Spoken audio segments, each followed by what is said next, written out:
마가복음 2장 1절에서 12절까지 말씀입니다. 신약 55페이지에 있습니다. 우리 함께 같이 봉독했으면 좋겠습니다. 함께 봉독하시겠습니다.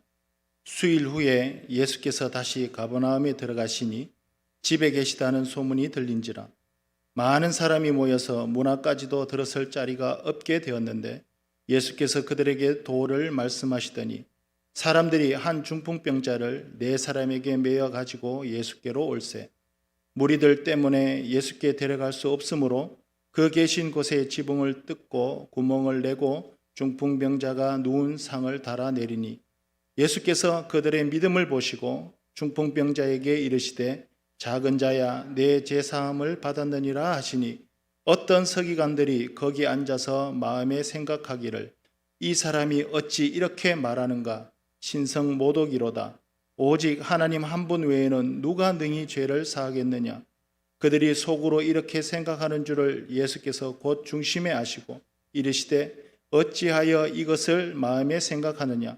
중풍병자에게 내 죄사함을 받았느니라 하는 말과 일어나 내 상을 가지고 걸어가라 하는 말 중에서 어느 것이 쉽겠느냐 그러나 인자가 땅에서 죄를 사하는 권세가 있는 줄을 너희로 알게 하려 하노라 하시고 중풍병자에게 말씀하시되 내가 네게 이르노니 일어나 내 상을 가지고 집으로 가라 하시니 그가 일어나 곧 상을 가지고 모든 사람 앞에서 나가거늘 그들이 다 놀라 하나님께 영광을 돌리며 이르되 우리가 이런 일을 도무지 보지 못하였다 하더라.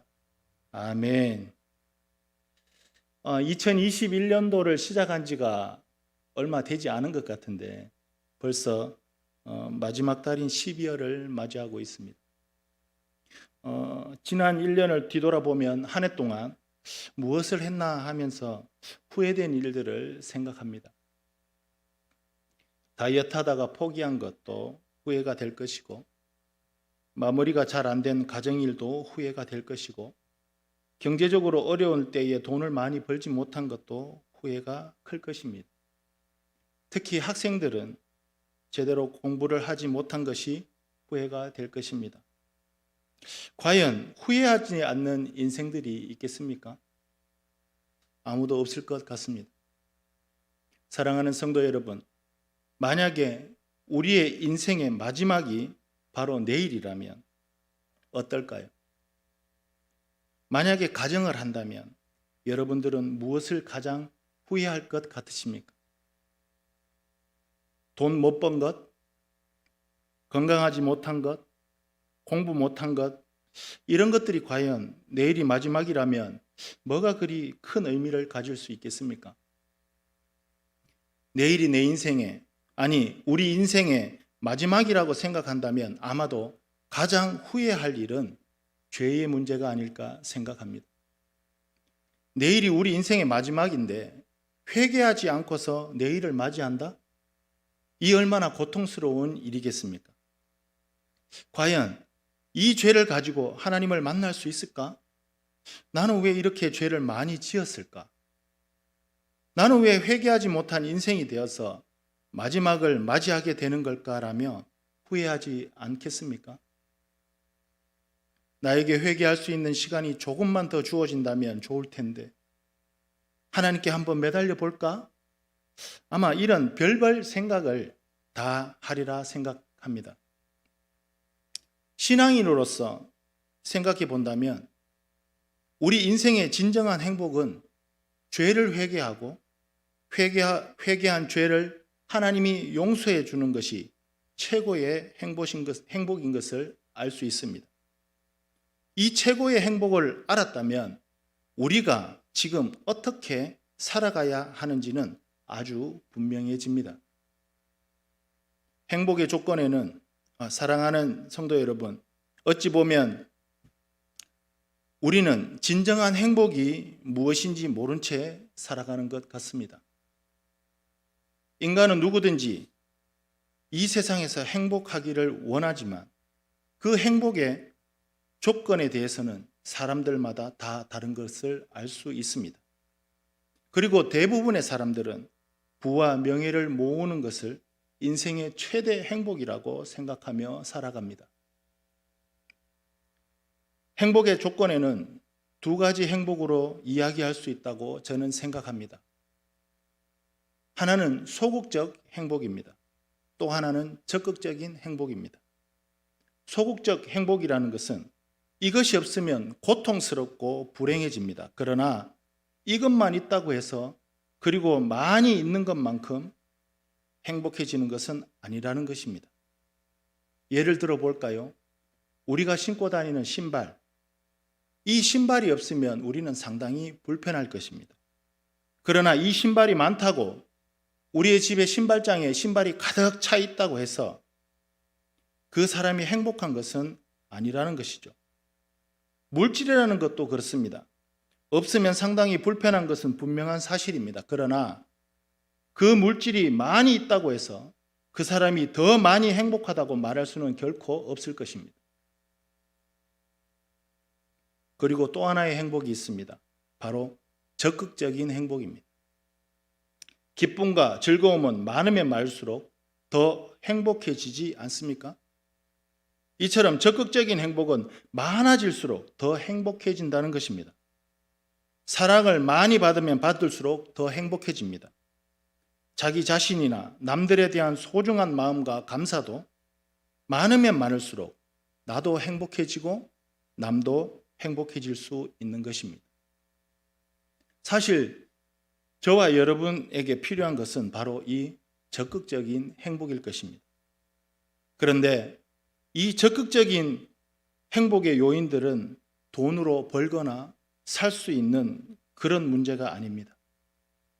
이것은 오로지 우리를 사랑하시는 하나님이 주시는 영적인 축복인 것입니다. 인간이 정말 행복해지기를 원하신다면 하나님의 축복이 우리에게 임해져야 하는 것입니다. 이럴 때 비로소 인간은 행복하다고 말할 수 있습니다. 그러나 세상의 많은 사람들은 이런 하나님의 축복을 모르기에 그저 눈에 보이는 세상의 복만 받겠다고 그렇게들 몸부림치면서 아둥바둥 살아가는 것이죠. 2021년도 마지막 달이어서 조금은 아쉬운 12월 달이지만 이 12월 달은 우리의 죄사함을 위해 이 땅에 오신 아기 예수님의 축복이 있는 달이기도 합니다. 사랑하는 성도 여러분, 예수님께서 이 땅에 오신 이유는 우리 영혼들에게 매우 중요하고 행복한 축복을 주시기 위함입니다. 오늘 본문을 볼까요?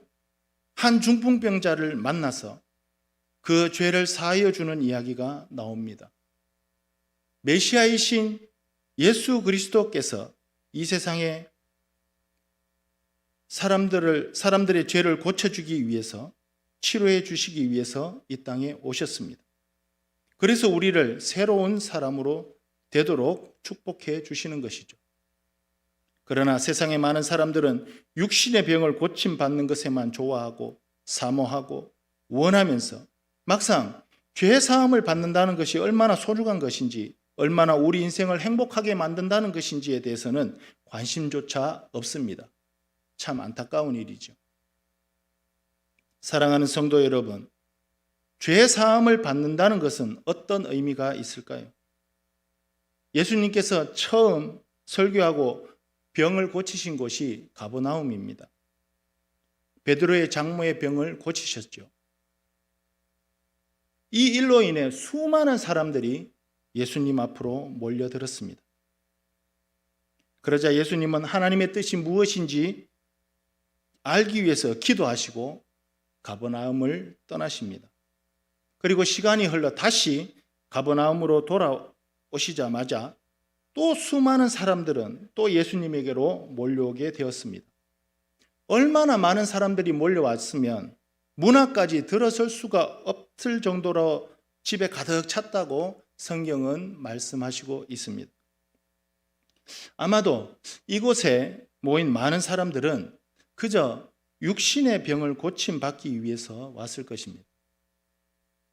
그리고 또 다른 부류의 건강한 사람들은 어느 누군가가 병을 고침을 받는 모습을 보려고 찾아왔을 것입니다.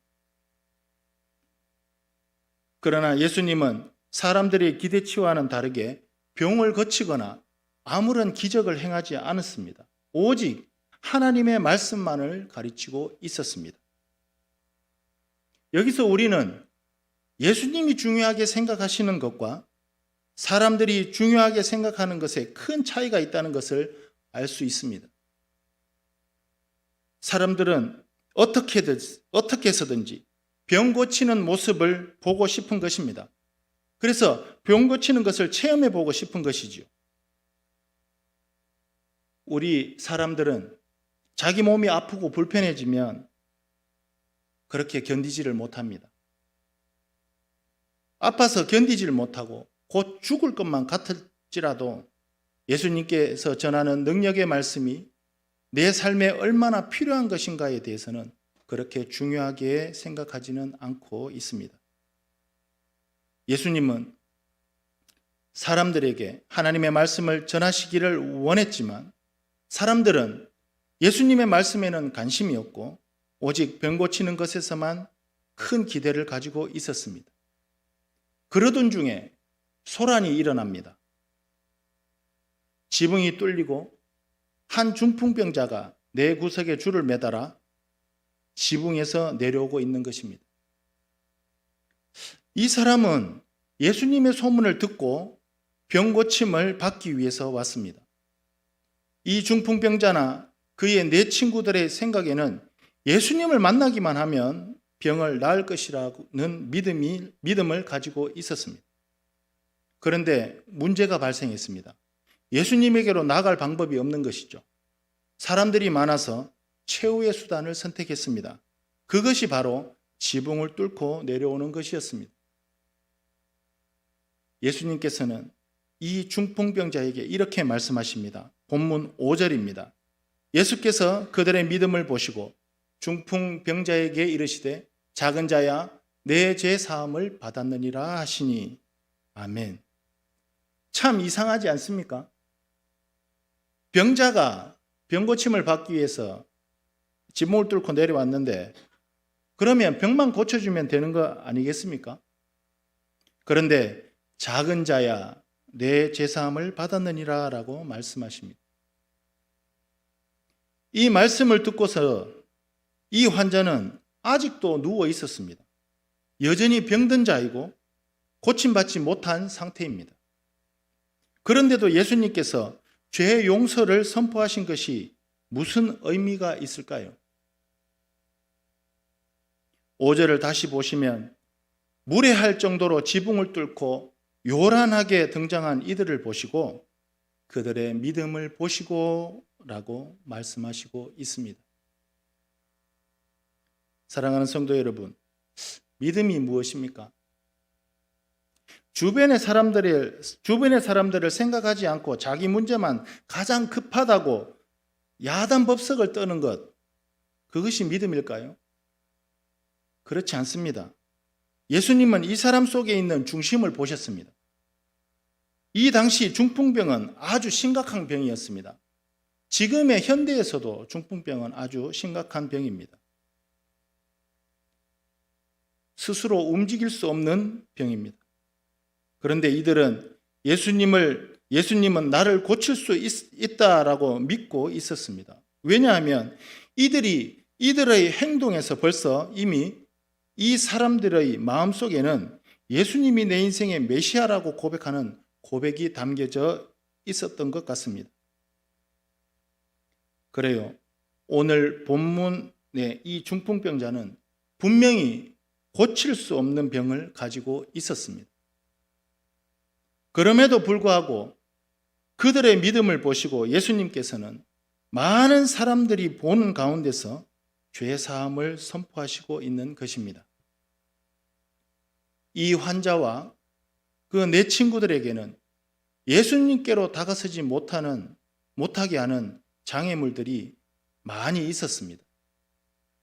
문까지 몰려든 많은 사람들, 그리고 높은 지붕으로 올라가는 수고와 그 지붕을 뚫고 환자를 내려보내는 일, 이런 장애들은 이들을 막을 수 없었던 것입니다.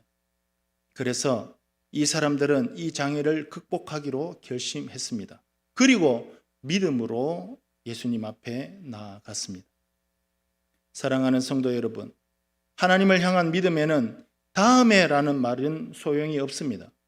다음에 은혜 받고, 다음에 고침받고, 다음에 구원받고, 다음에. 이것은 진정한 믿음이라고 볼 수가 없는 것이죠. 성경에서 말하는 위대한 믿음의 선배들을 보면 절망을 이기고 반대를 이기고 장애를 넘어서 예수님께 나아갔던 사람들이 아주 많이 있습니다. 어떤 방해도, 어떤 장애도, 어떤 어려움도 극복하고 예수님께 나아옵니다. 우리 예수님은 이것을 믿음의 행동으로 보시는 것이죠. 주님이 원하시는 중요한 믿음은 나의 모습 그대로 예수님 앞에 나와 내 자신의 모든 문제를 그분께 맡기는 것을 말합니다. 내가 나의 무거운 짐을 지고 끙끙거리는 것이 아니라 한숨 짓는 것, 그 무거운 짐 때문에 뒤돌아서는 것이 아니라는 것이죠. 그 무거운 짐을 가지고 있음에도 불구하고 주님께 나와서 그 주님께 내어놓고 맡기는 것, 이것이 주님께서 이 중풍병자에게서 바라보았던 믿음인 것입니다. 그리고 죄사함의 선포를 하신 것입니다. 사랑하는 성도 여러분, 죄를 사한다고 할 때 누가 죄를 사할 수 있겠습니까? 죄라는 것은 사람에게 죄를 짓지만 그것은 사람에게 죄를 짓는 것이 아니라 하나님의 어려우심에 도전하는 행동입니다. 그러기에 어떤 사람에게 죄를 지었어도 그것은 그 사람이 용서해 주는 것이 아니라 하나님께서 용서해 주셔야지만이 가능한 것입니다. 하나님만이, 하나님의 아들만이 죄를 사하실 수 있습니다. 그 이유가 무엇인지 우리는 너무나도 잘 알고 있습니다. 온 인류의 죄를 자신이 직접 짊어지시고 그 십자가 위에서 다 해결해 주셨기 때문입니다. 모든 인간의 죄를 해결하실 수 있는 분은 오직 하나님의 독생자 아들 예수 그리스도 뿐이십니다. 아멘. 그리고 이 죄사함에는 아주 중요한 의미가 담겨져 있습니다. 그것은 바로 하나님으로부터 축복을 받을 수 있는 권리를 얻게 된다는 것입니다. 의롭다라는 인정을 받는 것이죠. 하나님께 기도할 수 있고 아버지 저희를 축복해 달라고 요청할 수 있으며 그분의 축복을 받아들일 수 있는 그런 자격을 주어지는 것이 바로 오늘 말씀하고 있는 것입니다. 지금 이 중풍병자를 통해서 예수님께서는 죄를 용서할 수 있는 권세가 있다는 것을 보여주고 있습니다. 그러자 서기관들이 난리가 났습니다. 본문 7절입니다. 우리 함께 봉독하시겠습니다. 시작. 이 사람이 어찌 이렇게 말하는가? 신성 모독이로다. 오직 하나님 한 분 외에는 누가 능히 죄를 사하겠느냐? 아멘. 서기관들은 신성 모독죄를 끄집어내어 예수님을 위험에 빠뜨리려고 합니다. 그러나 예수님은 조금도 당황하지 않고 8절 9절에서 말씀하십니다. 우리 한 번 더 다시 봉독하시겠습니다. 8절 9절입니다. 시작. 그들이 속으로 이렇게 생각하는 줄을 예수께서 곧 중심에 아시고 이르시되 어찌하여 이것을 내 마음에 생각하느냐? 중풍병자에게 내 제사함을 받았느니라 하는 말과 일어나 내 상을 가지고 걸어가라 하는 말 중에서 어느 것이 쉽겠느냐? 아멘. 어느 것이 더 쉽겠습니까? 둘 다 어려운 것입니다. 둘 다 불가능한 일입니다. 아마 많은 사람들은 지금 당장 병 고침을 받는 것이 훨씬 더 유익하고 가치 있는 일이라고 생각했을 것입니다. 반면에 죄를 용서받는 것이 무엇인지, 그것이 무엇을 의미하는 것인지는 잘 모르고 크게 인식하지 않았을 것입니다. 사랑하는 성도 여러분, 우리에게 더 중요한 것은 병 고침을 받는 것보다 죄 용서를 받는 것이 더 중요한 일인 것을 잘 알고 있습니다. 용서를 받아야 책임을 벗을 수 있습니다. 용서를 받아야 어렵다 하는 하나님의 백성이 될 수 있는 것이고 하늘의 신령한 복을 받아 누리는 자가 될 수 있는 것입니다. 그렇다면 반대로 한번 생각해 볼까요? 예수님의 입장에서는 죄 용서하는 것과 병 고치는 것 중 과연 어느 것이 더 쉬울까요? 혹시 생각해 보신 적이 있으십니까? 물론 예수님의 입장에서야 병을 고치는 것은 말 그대로 말 한마디면 가능한 일입니다. 그런데 예수님께서도 죄를 용서하는 일은 어려운 일입니다. 그렇게 간단한 문제가 아닌 것입니다. 왜 그럴까요?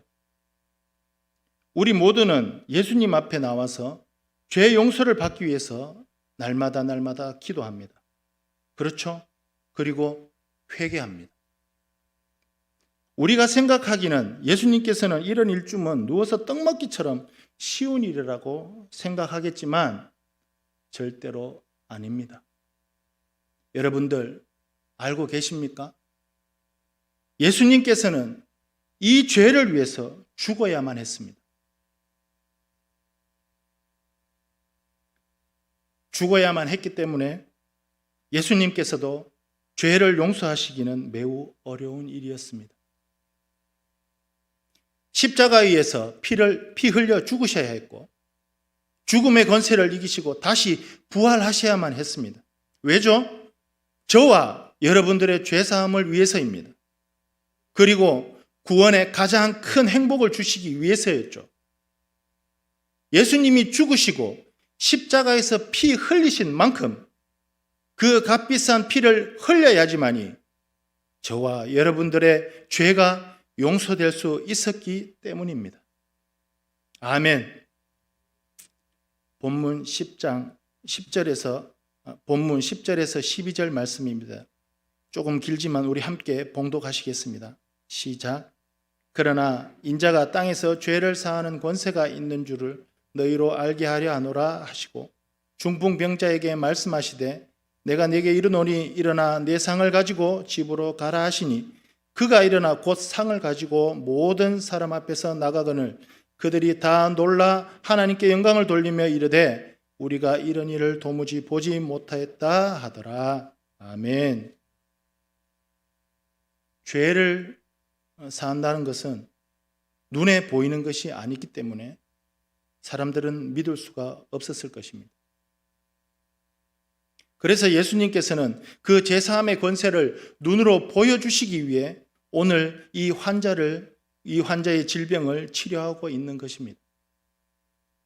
자기 상을 들고 나가는 모습을 많은 사람들이 보았을 것입니다. 고치지 못할 것 같은 불치병이 예수님을 통해 낫는 것을 보았다면 이 사람의 죄도 예수님을 통해 용서받았다는 것을 믿을 수 있지 않겠습니까? 말씀을 준비하면서 잠시 생각해 보았습니다. 죄사함과 더불어 불치병까지 낳은 이 중풍병자, 과연 얼마나 행복했을까요? 얼마나 좋았을까요? 상상할 수 없을 만큼 좋았을 것입니다. 사랑하는 성도 여러분, 이 세상의 모든 사람들은 다 행복을 추구하면서 살아갑니다. 그런데 안타깝게도 그 모든 행복을 돈이나 물질, 권력 등 이 세상의 눈에 보이는 것에서만 찾으려고 애를 씁니다. 과연 이런 것들이 행복이라고 말할 수 있겠습니까? 고등학교 3학년인 우리 아들이 얼마 전 수시 시험을 치렀습니다. 지원한 대학들을 보니까 인기 있는 대학들이어서 경쟁률이 매우 높더라고요. 그런데 경쟁률이 높고 인기가 많은 대학교에 합격해서 들어가는 것이 진정한 행복일까요? 성경에서 말하는 행복은 그런 것이 아닌 것 같습니다. 인간이 되신 하나님의 아들에게 진정한 행복은 다 들어 있습니다. 인간이 되신 하나님의 아들만이 우리의 죄를 해결하실 수 있는 유일하신 분이십니다. 십자가 위에서 죽으신 하나님의 아들이신 예수 그리스도만이 저와 여러분들을 진정으로 행복하게 하실 수 있는 유일하신 분이십니다. 예수님만이 이 복을 주실 수 있고 우리는 이 복을 받고 누리고 나누며 살아갑니다. 말씀을 정리하겠습니다. 우리는 살면서 얼마나 많은 죄를 짓고 사는지 모릅니다.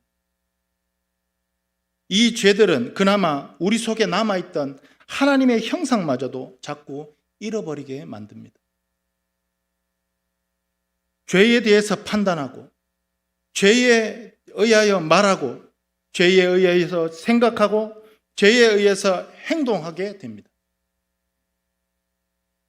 죄의 지배를 받는다면 하나님 앞에서든지 세상 앞에서든지 우리는 자신감을 잃을 것입니다. 우리 이제 행복의 기준을 바꾸십시다. 진정한 행복은 돈을 많이 버는 것이 아니라 죄를 용서받고 의로운 자격을 얻는 것이 가장 큰 행복입니다. 우리가 죄 용서를 받는 순간 새 사람으로 다시 태어나는 것입니다. 우리가 죄 용서를 받는 순간 세상에서 가장 어려운 것을 해내는 것입니다. 가장 큰 문제가 해결된 것이죠. 예수님은 중풍병자 한 사람만의 죄를 사하신 것으로 끝나지 않으셨습니다. 그 후에도 많은 죄인들을 만나셨고 그들의 죄를 사하여 주셨고 그들을 변화시키셨습니다. 그래서 그들에게 세상에서 가장 큰 행복을 가르쳐 주셨습니다. 요즘 젊은이들에게서 많이 사용하는 말 중에 소확행이라는 말이 있습니다. 이 말은 일상에서 느낄 수 있는 작지만 확실하게 실현 가능한 행복 또는 그러한 행복을 추구하는 삶의 경향이라고 정의하고 있습니다. 소확행. 이 말은 정말 좋은 말 같습니다. 그래서 저는 이렇게 바꾸어 보았습니다. 예확행. 따라해 보시겠습니까? 예확행. 예수 그리스도를 믿고 죄사함 받아 확실한 구원을 받는 것이 가장 큰 행복입니다. 이렇게 정의해 보았습니다. 예수님은 이 세상의 모든 병자와 죄인들을 찾아오셨습니다. 하나님 앞에서 자기가 죄인임을 깨닫는다는 것은 얼마나 중요한 일인지 모릅니다. 우리가 하나님 앞에서 죄인인 것을 더 많이 깨달으면 깨달을수록 하나님의 은혜는 우리 안에서 강같이 흐르게 될 것입니다. 오늘도 하나님 앞에서 우리의 자랑과 공로는 없어지게 하시고 오직 예수의 십자가를 붙잡고 하나님의 축복의 보좌 앞에 담대히 나가기를 간절히 소망합니다. 그래서 우리를 주님 앞에 나오지 못하도록 만드는 수많은 장애물들을 넘어서 제사함의 권세가 있으신 예수님을 만남으로 죄를 용서받고 세상에서 가장 큰 행복을 누리고 그 행복을 나누며 그 행복을 전파하는 우리 모든 성도님들이 되시기를 예수님의 이름으로 부탁을 드립니다.